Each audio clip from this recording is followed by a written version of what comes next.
Two Apex Predators battled it out for the top of the SEC tonight, but despite some standout performances, the Tigers fell short at the three-point line. Being back in Death Valley just felt right, especially for our Tigers. We got to watch freshmen on both sides of the ball make their debut under the lights, but one in particular stood out. Next week, it's to Auburn for the Tigers, and after a bye week, they'll be right back here to take on Alabama. Chev, it was another strong weekend to be NFLSU, and some of the best matchups are still to come after we're done here. And welcome to Tiger TV's live coverage of the 2019 LSU National Championship Parade. I'm Courtney Brewer. LSU will travel to Denton, Texas next week to take on Texas Fluents before returning home for senior night against Arizona State. When you first took over the program, LSU was in the 50s or so in rankings. You guys are now number 2 in the country. How do you rebuild a program like that in such a short amount of time? Now, I know senior night is emotional for you. Your daughter is a senior on the team. So how do you separate being a mom and being a coach in that regard? Back to Newsbeat. It's time for a Tiger Sports update as we head into the weekend. Last weekend, the Tigers traveled to Columbia, Missouri to play, but given the circumstances, technically played a home game. Missouri's Marching Mizzou band wanted it to feel as much like a home game as possible, and I spoke with Dr. Amy Notes to see how they pulled it off. Last week's LSU versus Missouri game was unconventional in more ways than one. The Southeastern Conference moved to relocate the game to Columbia the Tuesday before out of an abundance of precaution for Hurricane Delta. And with the hurricane sweeping through Baton Rouge Friday night, leaving fallen branches and wind damage, it was the right decision. For plenty of the seniors and, especially the freshmen, they probably really wish they could have done that.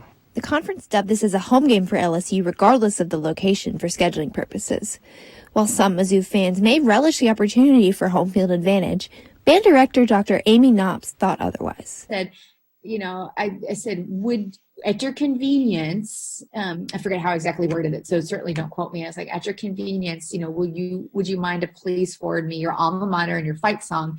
We would, Marching Mizzou would like to perform that in honor of your seniors and the Tiger Band on Saturday. The Golden Band's rituals are famous across the SEC and beyond. With COVID-19 changing which students get to play at what games, Dr. Knops and the Marching Mizzou wanted to show LSU seniors that they cared. It was kind of heartwarming to see a band knowing in the situation that we were put in and they were put in a pretty, quick circumstance, I guess. It was very nice to see that they, helped our, football team feel like we were still there. In the end, the Tigers from Missouri reigned supreme, beating LSU 45-41. But the love shown by the band in Columbia shows that it goes beyond the field in the SEC.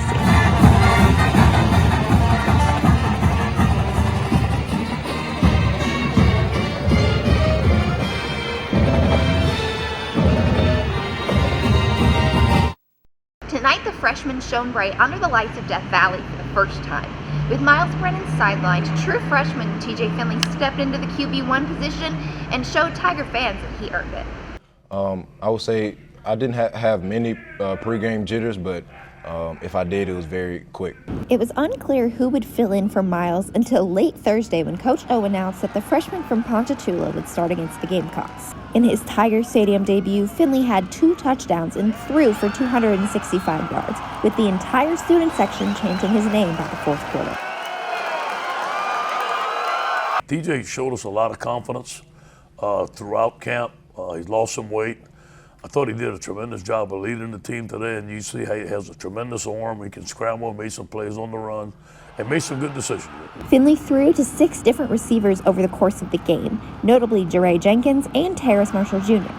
Marshall had a total of 2 touchdowns on the night for 9 total this season. LSU ended up with a bounce-back win with a score of 52-24. We really needed this win, and for South Carolina to beat Auburn and us to beat South Carolina, it's a huge confidence boost for us going into Auburn week.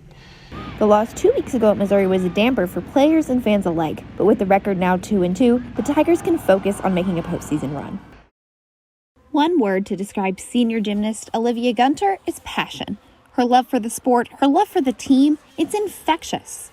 When gymnastics abruptly ended in March due to the coronavirus, Olivia found herself back home in Mandeville. And for an athlete who's used to practicing hours upon hours every week, that's a major change. Especially in gymnastics, your body changes fast. You go a month, 2 months without doing gymnastics, and all of a sudden you're like, wow, I do not by any means look the same as I did when we were on our way to nationals training every single day.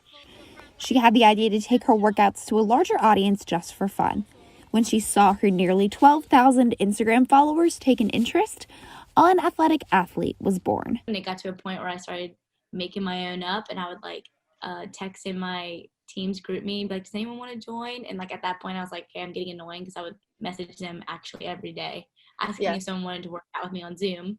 So finally, I just decided to take it to Instagram.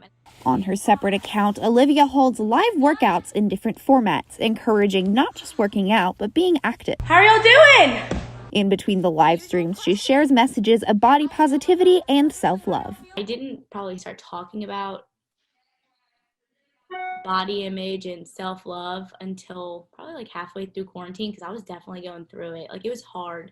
I just honestly one day decided to kind of go public about the things that I was feeling, and I got so many responses and so many other primarily females who were like, I'm going through the same exact thing. And it just like made me realize, like, wow, like this is a way bigger thing than people talk about.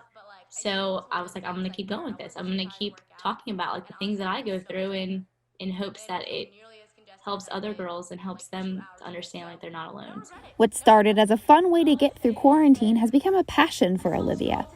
After her graduation in May, she has her eyes set on potentially opening a gym. Long-term goal, I would love to open up my own studio and like it be open to everyone, and it just be like a space where everyone feels like they're welcome. So Until she returns to the famous purple mat, Olivia will continue to use her platform for good, spreading healthy body image and having fun with your friends week after week.